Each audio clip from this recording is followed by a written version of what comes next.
Charlene Marie Richard was a pious girl who grew up in Richard, Louisiana.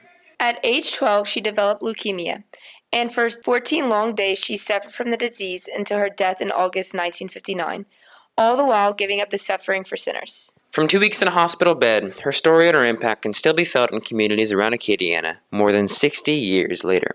Over the years, hundreds of Cajuns have claimed to have been healed by her intercession, but only a few stories have made their way to Rome. Now, however, we may have our most medically impressive miracle yet. Monica Chasson is a retired nurse who used to work at Our Lady of Lourdes Hospital in Lafayette, the hospital that Charlene died in. This past week, we sat down with her to learn all about her incredible story of illness, recovery, and faith. In January of 2022, right after Christmas, I started feeling bad and I thought I had a sinus. So I went to one of the walk-in clinics that's close by. I just didn't get better. By the Friday, I was really feeling bad. They decided they needed to admit me to the hospital. I got there and I crashed and they intubated me and put me on a ventilator. They told my family that I wasn't getting better. They were going to take me off the vent and that I would probably die in about a half an hour to an hour.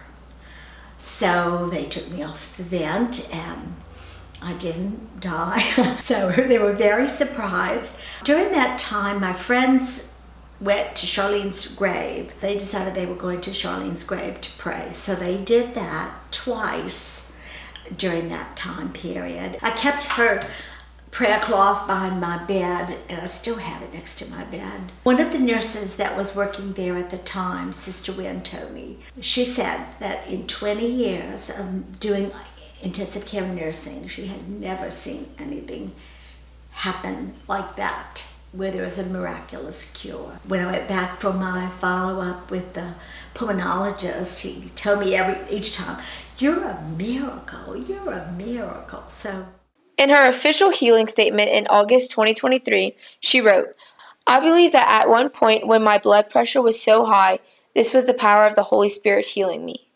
I am very honored to be in this position." Experts are especially impressed by this case because of the quality of the medical report on a miracle.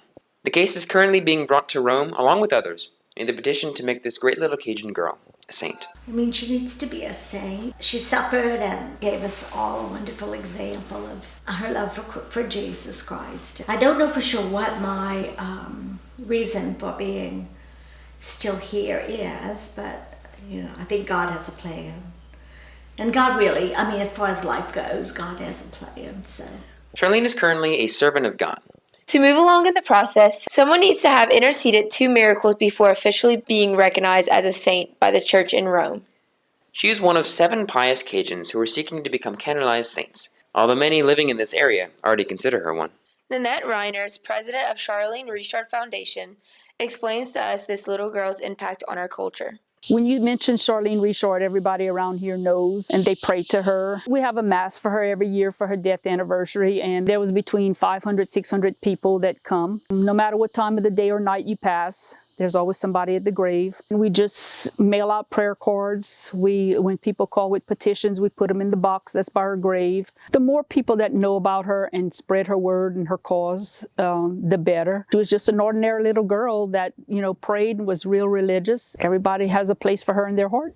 If you'd like to learn more about Charlene and the foundation, visit www.charleneRichardFoundation.com.